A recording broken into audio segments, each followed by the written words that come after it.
The Knife and Tool Sharpener Mk.2 is an awesome tool. It's fast, it's versatile, it can sharpen just about any knife out there, only if you know how to use it. Sometimes people jump in and get their new tool, they throw away the manual, and then they start grinding on their knives, and you can get some iffy results. In fact, it may come out looking more like a spoon than a knife. But here's the secret about that. The Mk.2 didn't fail you, you failed the Mk.2.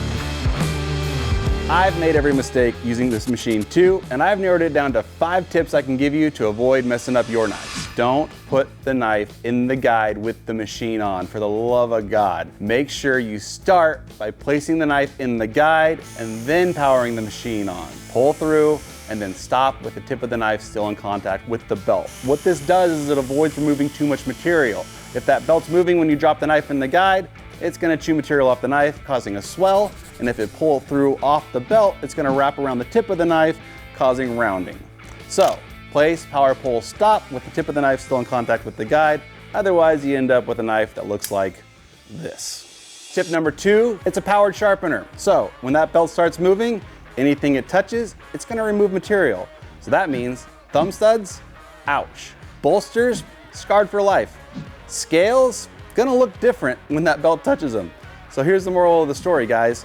Look before you start sharpening. If the thumb studs look close, remove them. If the bolster is close, it probably is. Give yourself a little more room there. When that belt turns on, material's getting removed, and if you didn't want it gone, too late. Tip number 3 for the KTS Mk.2 is this: speed control. It can be your friend, it can also be where things get away from you. Keep in mind, this thing has 2 speeds, so the low speed is used for knives. We want to maintain those factory profiles, low and slow, take care of our babies. When it comes to tools, put that thing in high gear, crank down on those tools, baby, let's get after it. We're not worried about material removal, we're just worried about getting things sharp. So, low for knives, high speed for tools. Get after it, cowboy. Tip number 4 for the KTS Mk.2 is this. Drop points, which is this type of knife where the blade drops away, can be tricky on this machine. They kind of trick you into, as you pull through the guide, wanting to lift up to maintain contact with that belt, but don't do that because that belt will want to wrap around the tip of your knife, causing it to round. The best thing to do is just trust the machine. Pull through straight and let it come off the guide on that front edge guide. That's gonna help you maintain those factory profiles. If you need to go back and lift a little bit to get to the tip, go back and do it that way. Unlike hair, it's not gonna grow back once that material's gone, so be conservative, take your time, do it right. Tip number 5 for the KTS Mk.2 is this. It's a transformer.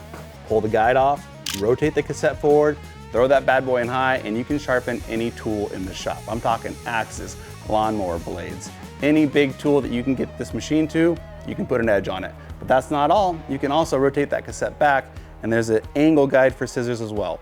What tool can't you sharpen? You're the sharpening hero in everyone's life that didn't even know they needed. All right, guys, there's 5 insider tips from the guy who's made every mistake, so you don't have to. If you found this video helpful, make sure to drop a like. If you've got questions, leave them in the comments down below. And if you know someone who's got a knife with a swell in it and a rounded tip, send them this video. Thanks for watching, guys.